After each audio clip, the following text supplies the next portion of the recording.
Selamat pagi pemirsa Sinpo TV, berbagai informasi yang terjadi di parlemen selama 1 pekan terakhir kami rangkum dalam program Warta Parlemen. DPR RI resmi sahkan revisi Undang-Undang Desa jadi undang-undang. DPR buka peluang revisi Undang-Undang DKJ. Komisi 2 DPR rapat evaluasi pemilu 2024 bersama KPU. Bersama saya Arif Rifai, inilah Warta Parlemen selengkapnya.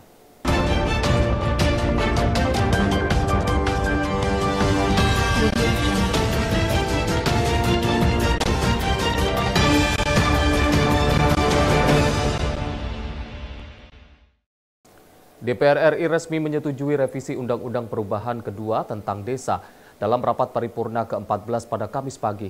Perubahan peraturan ini diharapkan dapat berdampak baik bagi kesejahteraan desa. DPR RI menggelar rapat paripurna ke-14 masa persidangan 4 pada Kamis 28 Maret 2024. Rapat ini dipimpin langsung Ketua DPR Puan Maharani. Salah satu agenda rapat yakni mengesahkan revisi Undang-Undang tentang desa. Salah satu perubahan penting yang disetujui adalah ketentuan pasal 39 terkait masa jabatan kepala desa menjadi 8 tahun serta dapat dipilih hingga 2 periode. Melalui proses yang panjang, Puan pun berharap keputusan ini dapat berguna tidak hanya bagi perangkat desa, melainkan juga untuk kesejahteraan masyarakat desa. Ya, ini sudah menjadi satu keputusan yang terbaik untuk semua ya. Dan ini tentu saja prosesnya sudah panjang ya, kita semua juga udah tahu, udah melibatkan semua pihak, prosesnya juga sudah melibatkan banyak masukan dan proses dinamikanya di lapangan juga banyak sekali, dan ini yang terbaik insya Allah ke depan dan bisa berguna bagi desa, bukan hanya perangkat desanya tapi juga bagi kesejahteraan desanya. Gitu. Dari Jakarta, Seli Siregar, Dava Rizkiano, Sinpo TV melaporkan. Ketua DPR RI Puan Maharani menampung usulan terkait Jakarta menjadi ibu kota legislatif. Dalam draft rancangan Undang-Undang Daerah Khusus Jakarta, menurutnya pembahasan akan dilakukan serta harus melihat dinamika yang ada. Pimpinan DPR membuka peluang kembali direvisinya Undang-Undang tentang Provinsi Daerah Khusus Jakarta seusai disahkannya menjadi undang-undang dalam rapat paripurna DPR RI ke-14 masa sidang 2023-2024. Hal ini diungkapkan langsung oleh Ketua DPR RI Puan Maharani, merespon usulan agar Jakarta tetap menjadi ibu kota dengan nama ibu kota legislatif. Puan pun mengakui usulan tersebut telah dibahas di tingkat panitia kerja RUU DKJ. Namun dirinya kembali mengingatkan bahwa tidak ada keputusan untuk menetapkan Jakarta sebagai ibu kota legislatif. Yaitu usulan-usulan itu memang sudah dibahas juga di dalam panja-panja yang ada di Balek. Itu nanti tentu saja ke depannya akan kita coba lihat dulu. Yang penting ini kan bagaimana kemudian RUU ini bisa berjalan, undang-undang ini bisa berjalan dahulu seperti yang sudah menjadi amanat undang-undangnya sehingga tidak melewati batas waktu yang ada. Dan sudah melalui proses yang kami lihat sudah dibahas antara pemerintah dengan DPR dan sudah melibatkan berbagai pihak. Ada peluang revisi lagi? Kita lihat nanti, untuk merevisi kan bukannya tiba-tiba akan ada revisi, tapi untuk kemudian undang-undang ini bisa berjalan juga perlu waktu. Jadi kita lihat dulu nanti bagaimana. Dari Jakarta, Seli Siregar, Dava Rizkiano, Sinpo TV melaporkan. Menteri Agraria dan Tata Ruang Badan Pertanahan Nasional Agus Harimurti Yudhoyono atau AHY menghadiri rapat kerja dengan Komisi 2 DPR RI di Kompleks Parlemen Senayan, Jakarta pada Senin 25 Maret 2024. Hal ini merupakan rapat perdana AHY bersama DPR RI sebagai menteri baru yang dilantik oleh Presiden Joko Widodo. Menteri Agraria dan Tata Ruang Badan Pertanahan Nasional atau ATR BPN Agus Harimurti Yudhoyono menghadiri rapat perdana dengan Komisi 2 DPR RI di Kompleks Parlemen Senayan, Jakarta. Dalam rapat tersebut, AHY akan membahas 2 agenda, yakni perkenalan dirinya sebagai Menteri ATR BPN yang baru dan memaparkan sejumlah program kerja. Ia berharap diskusi dengan Komisi 2 DPR dapat menerima banyak masukan, serta mencari solusi dalam mengatasi masalah yang ada di Kementerian Agraria dan Tata Ruang Badan Pertanahan Nasional.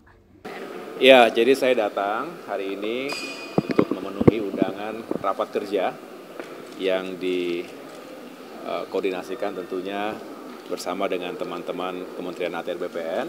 Ini undangan dari Komisi 2 DPR RI yang sebetulnya diagendakan minggu lalu, tapi kemudian diundur ke hari ini karena minggu lalu juga ada kegiatan yang bersamaan di Istana. Dan hari ini agenda utamanya 2, perkenalan, karena saya sebagai Menteri baru tentunya ingin memperkenalkan diri, sekaligus juga para anggota Komisi 2 juga baik untuk mengenal Menteri yang baru. Selebihnya kita akan menyampaikan program-program kerja kita yang sudah dituntaskan di tahun 2023. Karena setahu saya rapat kerja terakhir itu bersama Menteri Pak Hadi Cahyanto ketika itu di bulan September 2023. Oleh karena itu tentu sebagai Menteri baru saya harus melaporkan juga capaian kinerja Kementerian ATR BPN di tahun 2023, sekaligus melaporkan apa saja yang menjadi prioritas untuk Kementerian ATR BPN ini di tahun 2024. Itu yang ingin saya sampaikan dan mudah-mudahan saya bisa mendapatkan banyak masukan, feedback, sekaligus juga kita bisa berdiskusi dan mencari solusi terbaik. Dari Jakarta, Sally Rizal Dava, Simpo TV melaporkan. Sementara itu AHY berjanji akan membersihkan kementerian dari pejabat yang terlibat tindak pidana pertanahan, serta juga akan berjanji akan melindungi bawahannya yang bersih dari serangan balik mafia tanah.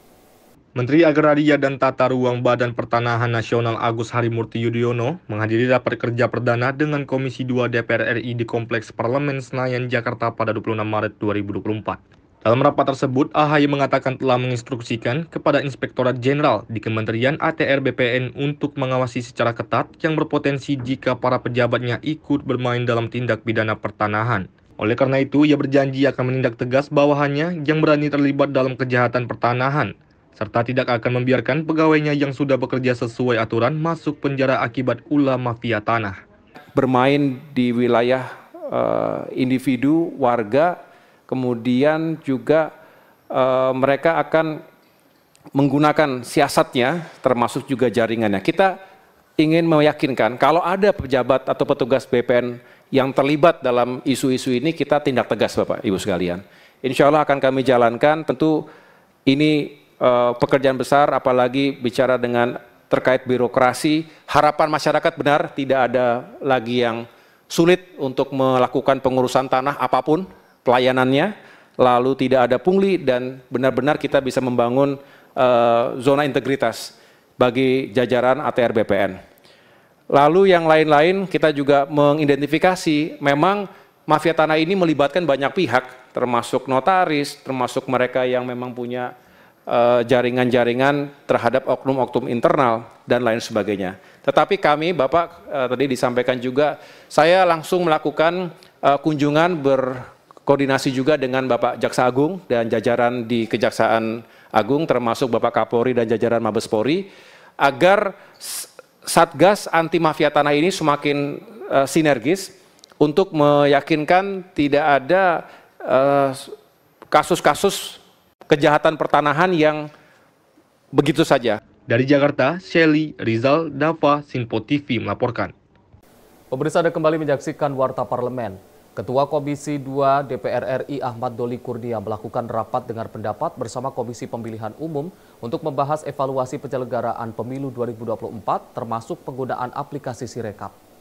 Komisi 2 DPR RI menggelar rapat kerja dengan Komisi Pemilihan Umum guna mengevaluasi penyelenggaraan pemilu 2024 di Kompleks Parlemen Senayan, Jakarta pada Senin 25 Maret 2024. Menurut Ketua Komisi 2 DPR Ahmad Doli Kurnia, bahwa pelaksanaan pemilu 2024 dari segi tahapan telah berhasil dilaksanakan oleh lembaga penyelenggara pemilu dengan baik. Namun demikian, tetap perlu adanya evaluasi agar pemilu semakin berkualitas.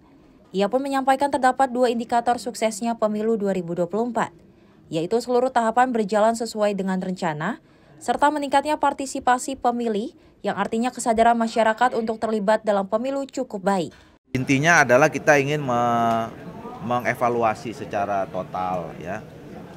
Tapi juga kita jangan mengambil kesimpulan, ya. Kalau selama ini kan saya mengatakan ada beberapa indikasi suksesnya pemilu.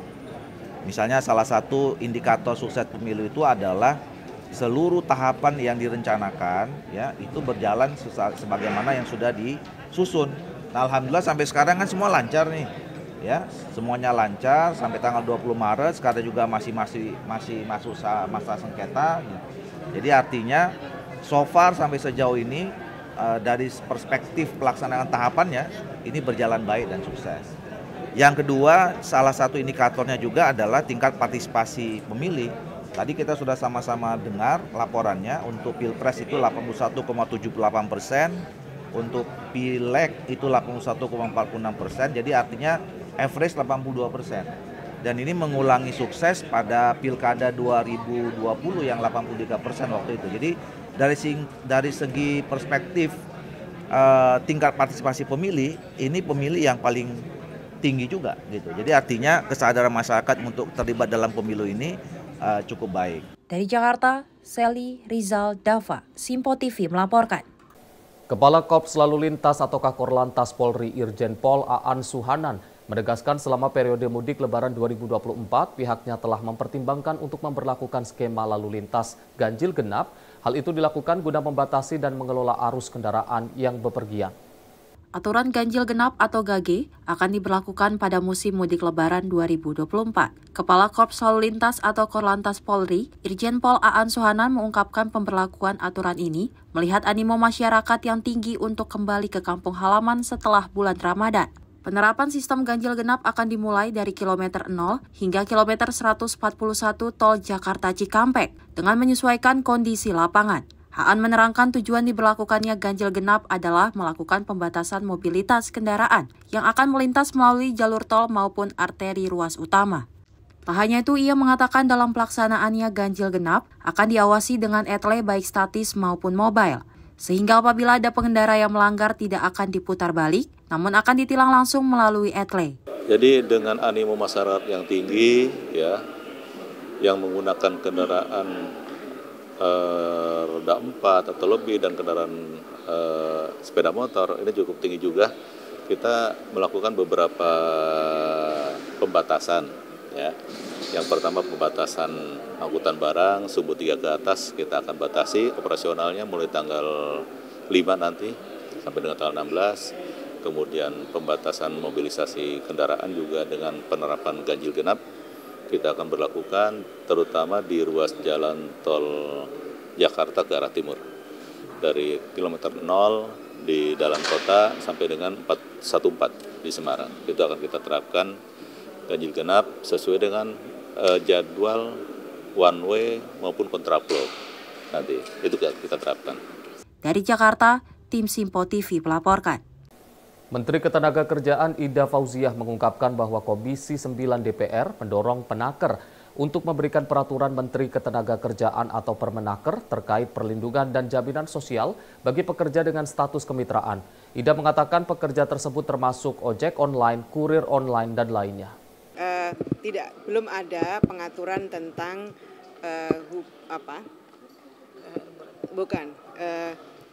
belum ada pengaturan tentang pekerja dengan status kemitraan.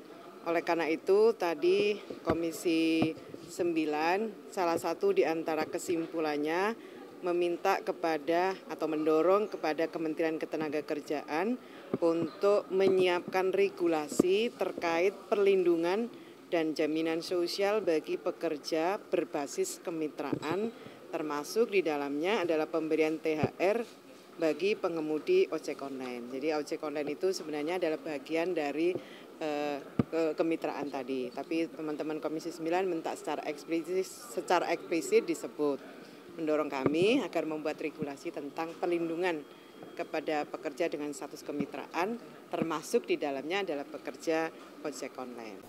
Ketua DPD Gerindra Sumatera Barat Andre Rosiade menyelenggarakan pelepasan gelombang pertama mudik gratis yang bertajuk Pulang Bersama 2024 atau mudik bersama bagi 10.000 pemilih presiden dan wakil presiden terpilih Prabowo Subianto dan Gibran Rakabuming Raka. Ketua DPD Gerindra Sumatera Barat Andre Rosiade menyelenggarakan pelepasan tahap pertama mudik gratis yang bertajuk Pulang Bersama 2024 atau mudik bersama. Tahap pertama ini dilakukan dengan 50 bis yang mengangkut 2.500 pemudik perantau Minang yang berada di wilayah Jabodetabek. Pelepasan pertama mudik gratis ini diresmikan langsung oleh Ketua Harian DPP Partai Gerindra Dasko dengan mengibarkan bendera secara simbolis. Andre Rosiade mengatakan program mudik gratis ini merupakan salah satu komitmen Prabowo Subianto dalam membantu masyarakat. Basamu bersama Pak Prabowo ya. Ini gelombang pertama, di mana gelombang pertama ini ada 2.500 orang. Tanggal 27 Maret insya Allah ada gelombang kedua, nanti tanggal 4 April sekitar 7.500 orang. Kita menyediakan Pulang Basamu bersama Pak Prabowo tahun 2024 ini sekitar 200 bis. Dan alhamdulillah semua penuh dan masih banyak masyarakat yang masih ngantri ingin ikut acaranya. Jadi total peserta semuanya 2 gelombang ini ada 10.000 orang. Nah, melihat antusiasme yang begitu besar, kalau tahun ini kita 200 bis, insya Allah mudah-mudahan tahun depan kita bisa tingkatkan menjadi 250 bis. Jadi ini bagian dari komitmen Pak Prabowo dan kami, Partai Gerindra, menunjukkan komitmen kami apapun hasil pemilu, atau ada pemilu atau tidak ada pemilu, Pak Prabowo dan Partai Gerindra berkomitmen terus bersama-sama masyarakat Minang dan masyarakat Sumatera Barat. Jadi intinya Pak Prabowo dan Partai Gerindra konkret, tidak hanya omon-omon, tidak ada janji-janji manis ya untuk urusan pemilu. Pemilu sudah selesai, Pak Prabowo dan Partai Gerindra tetap hadir membantu masyarakat di Sumatera Barat. Dari Jakarta, Rizal Davariskiano, Sinpo TV melaporkan. Pemirsa, informasi tadi sekaligus menutup Warta Parlemen edisi kali ini. Terus perbarui informasi Anda melalui program-program berita teraktual di Sinpo TV. Saya Arif Rifai mewakili seluruh kru yang bertugas pamit undur diri. Sampai jumpa.